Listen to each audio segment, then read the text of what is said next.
자, 한번 봅시다. 우리 요 내용이 어떠한 내용입니까? 요거 표. 광복. 표. 우리 5월 10일 맞죠? 5월 10일 날 우리가 50 총선거가 있었었죠. 그죠? 네. 이 총선거에서 뽑혔던 사람들이죠. 네. 우리 이러한 사람들이 무슨 국회를 만듭니까? 재헌 국회를 만들었죠. 쌤이 대부분 뭐 했던 사람들? 한번 만들어. 독립운동을 했었던 사람들이라고 이야기했었습니다. 그죠? 100%는 아니지만 대다수가. 오케이 됐어요? 그리고 7월 17일 날 드디어 뭐가 만들어졌어요? 헌법이 만들어졌죠. 재헌절. 맞죠? 이게 헌법이 아니 재헌절 아니야. 아 제정되었죠. 그래서 우리가 이 날을 제헌절이라고 이야기하잖아. 그죠? 자, 그 다음에 이 제헌헌법에 따라서 우리는 대통령 중심제, 국민주권의 민주공화국, 그 다음에 임시정부를 계승한다. 그리고 등등등등 이러한 것을 가지고 우리가 대통령을 뽑죠. 자, 대통령은 우리가 이양한 처음 대통령은 국회에서 뽑았다고 이야기했지. 그죠? 국회에서. 자, 그래서 대통령이 몇 년 한다고 했죠? 4년. 몇 번 할 수 있다? 2회. 2회까지 할 수 있다. 그리고 국회의원이 대통령을 뽑는다. 그리고 이것을 우리가 무슨 제도라고 했죠? 간선제도라고 했죠. 간선제도. 직선제 아니에요. 간선제도라고 이야기했습니다. 그 결과 대통령으로 누가 뽑히고요? 이승만이 뽑히고 부통령으로 이시영 선생님이 뽑히면서 드디어 우리가 해방된 지 3년 만에 딱 3년이죠. 8월 15일 날 뭐가 건국됐습니까? 대한민국 정부가 수립됐죠. 쌤. 네. 근데 이승만 그거 부정선거라 하지 않고 하지 않아요? 아, 이때 부정선거 아닙니다. 처음은 그냥 국회에서 뽑은 겁니다. 아. 부정선거 아니에요. 부정선거 그래요? 아닙니다. 부정선거로 뽑힌 게 아니고 국회의원의 지지를 받고 뽑힙니다. 헛소문 이유는? 그 나중에 이야기할게요. 알겠죠? 오케이 됐어요? 자, 이 정부가 수립되고 나서 우리 이 재헌국회, 우리 재헌국회는 원래 국회의원은 4년 하기로 했잖아. 네. 근데 이 재헌국회의원들은요 2년만. 헌법을 만들기로 했던 사람들이잖아. 맞죠? 기억나죠? 네. 그래서 재헌국회의원들은 몇 년만 하기로 했던 거? 2년만 하기로 했던 거죠. 그럼 재헌국회 활동 기간은 50년 5월 10일까지. 맞죠? 요쯤 되겠죠? 맞죠? 네. 맞죠? 자, 재헌국회에서 여기까지 활동했을 겁니다. 그지? 자, 이 재헌국회에서 얘들이 헌법을 만들었지만 이들이 무엇보다 시급한 게 뭐라고 생각했을까요? 우리가 이것까지는 해야 된다. 뭐라 생각했을까? 돌을 나누는 거. 친일파 청산. 친일파 청산. 이거 해야 된다. 그죠? 지금까지 못했잖아. 맞죠? 미군정의 직접 통치와 뭐 이러한 남북한 뭐 공산주의, 자본주의 이러한 뭐 어지러운 상황에서 제대로 처리를 못했잖아. 그래서 이 사람들은 반드시 그거 해야 된다고 생각을 했어요. 그죠? 또 하나는 어떤 거냐면 농민들이 우리나라 사람들이 대다수가 농민들이었을 거잖아. 이 농민들이 간절하게 원했던 게 자기의 땅을 갖는 겁니다. 자기의 땅을. 자기의 땅을 가져본 적이 없어요. 거의. 일본 일제강점기 시대 때. 대부분이 일본 애들이 가지고 있었고 그리고 소수의 자본가들이 지주들이 많은 땅을 가지고 있었거든요. 우리가 이것을 지주제도라고 하죠. 지주제도. 맞죠? 우리 조선시대 때부터 있던 제도였잖아. 이 지주제도를 없애야겠다라고 생각을 했던 겁니다. 이해돼요? 더욱이 북한에서는 이미 친일파 처단도 했죠. 그 다음에 또 뭐도 했어요? 우리 토지개혁도 했죠. 북한은 공짜로 뺐고 공짜로 나눠줬죠. 맞죠? 그래서 북한에서는 와 자기 땅을 가졌다더라 이러한 소문이 들린다는 거죠. 친일파도 다 없어졌고 그러다 보니까 이제 우리나라 사람들도 강력하게 요구를 하지 않겠어요? 우리도 이거 해야 된다. 그죠? 이해됩니까? 그래서 이 재헌국회의 사명은 두 가지였습니다. 하나는 친일파를 처단한다. 또 하나는 농민들에게 자신들의 땅을 나누어 준다. 야, 나라가 처음 시작하는데 딱 깔끔하게 시작해야 되지 않겠어요? 네. 그죠? 그 이후부터는 자기의 노력으로 돈을 더 벌어도 되지만 첫 시작은 평등하게 시작해야 되지 않겠습니까? 맞지? 네. 그리고 더욱이 그전 시대는 일제강점기라는 너무나 불평등하고 너무나 혹독했던 이러한 세상이었으니까요. 그죠? 이 부분은 공감 갑니까? 네. 한 번씩 뭐 토지개혁도 이거 불평등합니다 이렇게 이야기하는 사람도 있더라고요. 근데 그 자본가 입장에서는 좀 약간 그렇지 않아요? 자기 힘으로 본 건데. 자본가가 어떤 자본가 자기 힘으로 번 건데. 그렇죠. 도와주시는 맞아요. 강제로 다 뺏어. 이런 생각도 있을 것 같아요. 맞죠? 맞죠? 그래서 우리 대한민국에서는 그냥 안 뺏어갔죠. 우리가 나중에 이야기하겠지만 돈을 주고 사갑니다, 땅을. 오케이? 자, 한번 아까 전에 건영이가 말한 것처럼 그런 주장도 있었을 겁니다. 그죠?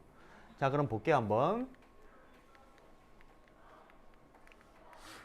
자, 우리 요 내용입니다.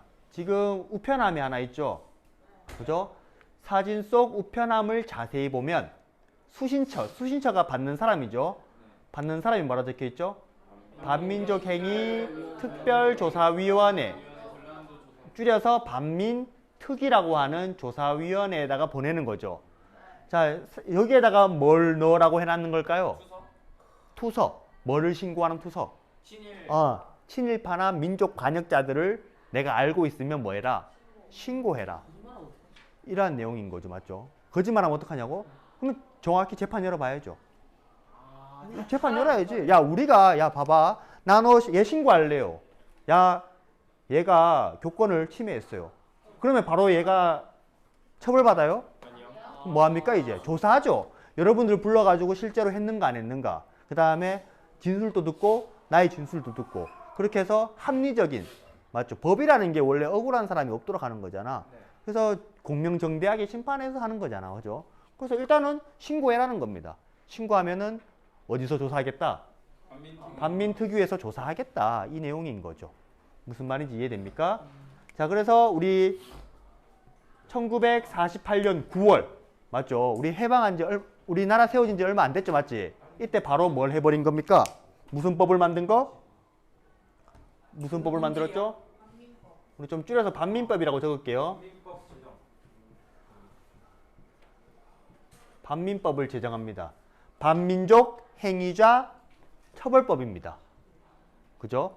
자, 우리 첫 번째 내용은 우리가 1910년 우리나라 경술국치에 그리고 을사조약에 그 다음에 또 뭐 있습니까? 정미칠조약에 이러한 것에 동의한 사람들이죠. 맞죠? 대표적인 인물로 이완용이 있겠죠. 그죠? 근데 이미 이완용은 죽었죠. 이완용보다 더 유명한 사람. 맞죠? 다양한 사람들 있죠. 자, 그 다음에 요 두 번째는요. 어떤 겁니까? 자귀를 받은 사람. 우리 아까 전에 말했던 백작, 남작, 자작 이란 일본으로부터 자귀. 우리 훈장보다 더 큰 겁니다. 자귀를 받은 사람. 그 다음에 세 번째는 우리 독립운동가들을 잡아서 고문하고 압박했던 아까 노독술과 같은 사람. 그런 사람들을 잡겠다는 거죠. 그죠? 맞아요? 이게 누워서 죽었어요. 이렇게. 자, 그래서 이 반민법을 제정하고 나서 이러한 사람들을 찾기 위해서 무엇을 만드냐면 아까 이야기했던 거 있죠. 무슨 특위? 반민특위를 개설합니다. 이때 누워서 죽었어요. 아니요, 살아 있습니다. 반민특위 창설. 자,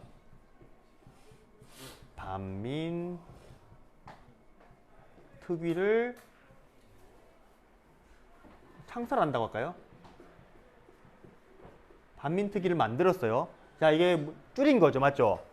반민족 행위자 특별조사위원회. 여기에는 누가 포함되어 있을까요? 김구? 아니, 반민족 행위 특별조사위원회는 누가 포함될까요? 정부. 맞죠? 이승만. 국회의원. 국회의원이 이 법을 만들었잖아. 국회의원들이 들어가서 조사합니다. 그리고 이 반민특위를 활동할 수 있는 또 조사관들도 있었겠죠. 그죠?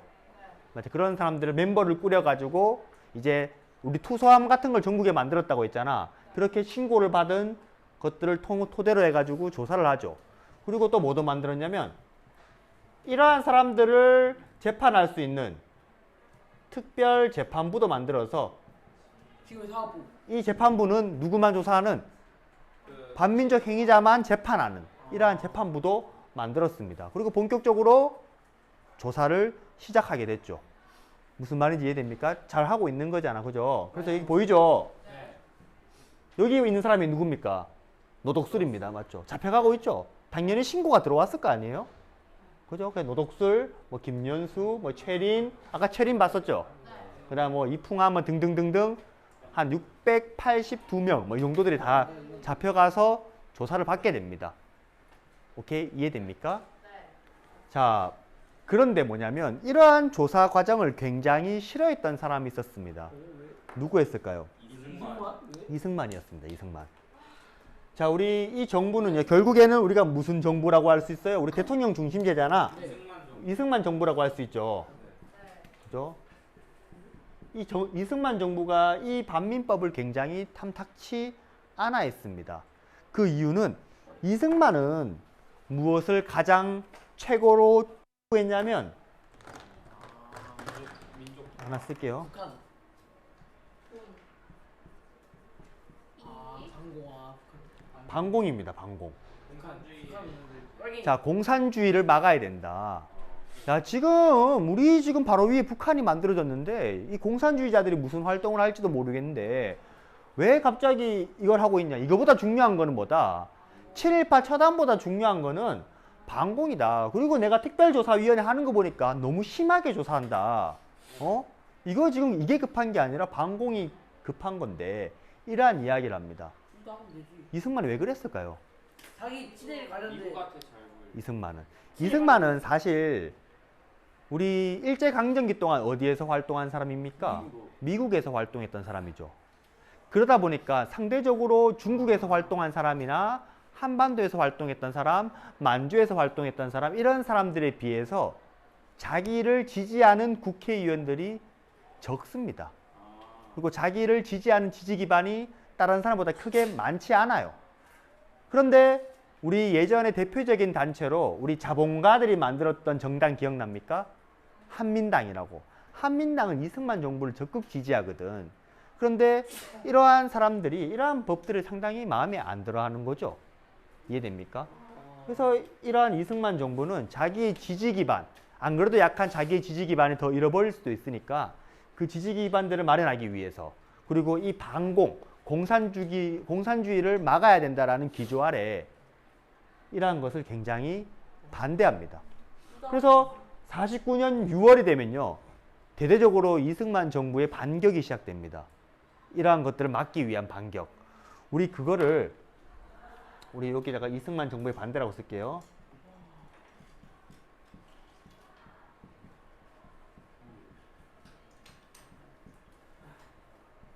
우리 이 6월 달에 이승만 정부가 했던 거를 우리 좀 쉽게 하기 위해서 우리 6월 달이잖아. 그죠? 네. 우리 이승만 정부의 6월 공세라고 한번 써볼게요. 공세. 자, 이승만 정부가 공격하는 거죠. 자, 어떤 게 있었냐면, 자, 첫 번째는요. 여기 보입니까? 반민특위의 간판이 어떻게 되어 있어요? 부셔져 있죠. 무슨 의미일까요? 반민특위, 반민족행위 특별조사위원회 사무실이 있었겠죠. 이 사무실은 누가 일하고 있었을까요? 국회의원이랑 또 거기 조사관들이 있었겠죠. 대한민국 경찰이 반민특위를 습격합니다. 예? 반민특위의 시설을 다 깨부셔버리고요. 사람들을 다 잡아가요? 뚜들팹니다. 저기 많이 있는 국회의원 이승만 시킨 거예요? 모르죠, 그거는. 아니라고 하겠지. 맞죠? 와. 이런 행위가 나타납니다. 뭐 노독술이 경찰에서 높은 사람이라고 했죠. 뭐 걔가 잡혀간 거와 또 관련이 있을 수도 있고요. 맞죠? 그래서 이 반민특위가 습격당하는 모습이 나타납니다. 우리 그거를 반민특위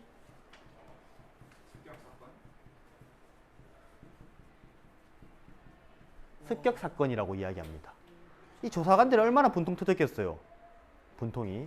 그래서 막 경찰들이 막 비아냥거렸대. 야, 지금 우리는 반공이 중요한데 넌 뭐 하는 짓이냐? 너 공산주의자냐? 뭐 이런 이야기도 했대요. 자, 이렇게 하니까 누가 굉장히 반발했을까요? 이 법을 만들었던 국회의원. 이 국회의원한테도 두드려 패요. 덮어 씌웁니다. 뭐냐면, 공산주의냐? 야, 국회에도 뭐가 있다? 프락치가 프락치라는 게 간첩입니다. 야, 국회에 우리 국회의원들이 간첩들이 많았네. 김일성이 심어놓은 국회의원들입니다. 우와. 그래서 우리 국회의원 중에서도 간첩이 있다라고 덮어 씌워가지고 이 법을 제정했던 국회의원들을 싹 다 제명시켜 버립니다. 경찰에 가둬버리거나. 와. 그래서 우리 이것을 국회 프락치 사건이라고 이야기합니다. 와. 자, 그 다음에 이 반민법 계속하면 되겠어, 안 되겠어? 안 돼요. 원래 반민법이 1950년 6월까지 하기로 되어 있었거든. 8월까지 줄여. 그런데 이 반민법을 축소합니다.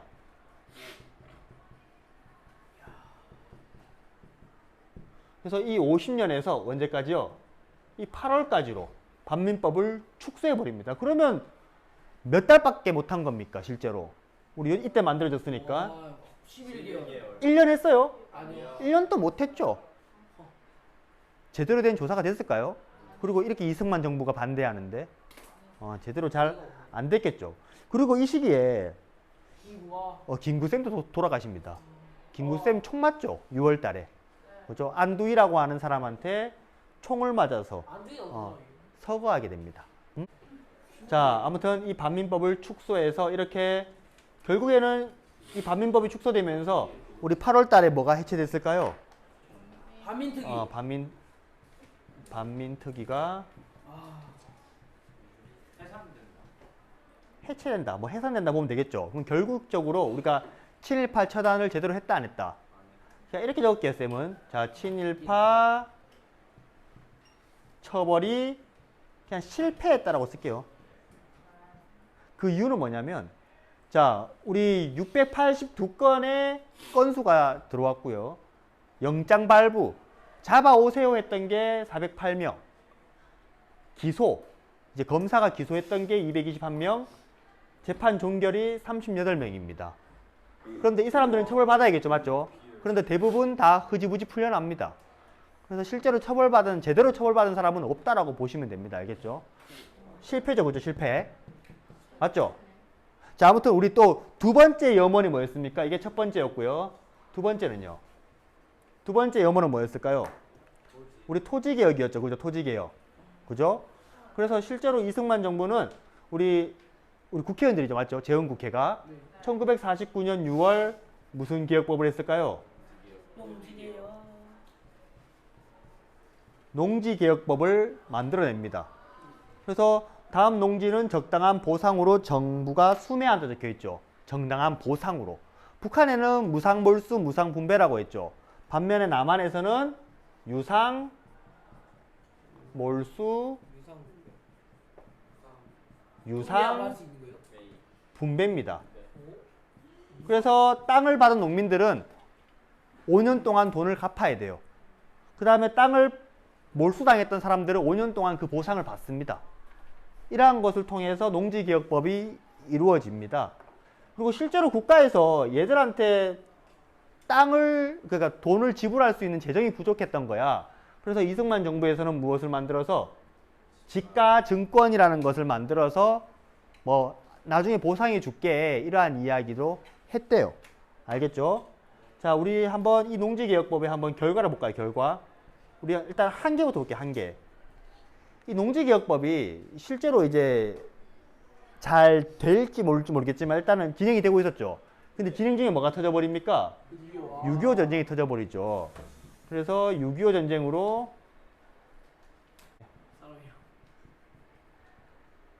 한동안 중지되기도 합니다. 중지. 근데 6.25 전쟁이 끝나고 다시 또 재개되죠. 맞죠? 그죠? 오케이? 그리고 이거 사람들이 대부분 이 법을 일부 사람들이요. 이 법이 제정될 거라는 걸 알았답니다. 그래서 어떻게 했을까요? 법이 시행되기 전에 미리 다 팔아버렸대요. 그래서 일부 지주가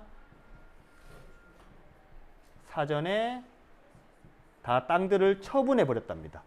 싸게 다 팔아버렸대요. 싸게 다. 물수는 그냥 의무적으로 전부 다 물수. 자, 이게 있어요. 자, 얼마 있냐면요. 3정보. 최대 3정보. 정보라는 게 1정보당 3,000평입니다. 그러니까 9,000평까지는 가질 수 있는데 9,000평이 더 많죠. 네. 근데 9,000평 이상은 다 몰수한다, 이런 내용이었습니다. 알겠죠? 자, 우리 하나 더 볼게요. 잠깐만. 우리 한계도 있지만 우리 좋은 점도 있었습니다. 좋은 점. 좋은 점이 어떤 거냐면, 자, 어떻게든 간에 우리 예전에 소수가 땅을 많이 가지고 있었잖아. 그래서 지주라는 계급이 있었거든요. 이 지주 계급이 어떻게 됩니까? 없어져요. 소멸됩니다. 소멸. 없어져요. 지주라는 개념이. 그리고 대부분의 사람들이 뭘 가질 수 있었습니까? 결국에는 토지를 가질 수 있었어요. 그래서 우리 토지 불균형이 해소되었다. 그래서 여기까지 일단 이렇게 보면 되겠습니다. 알겠죠? 오케이? 수고했습니다. 아이고.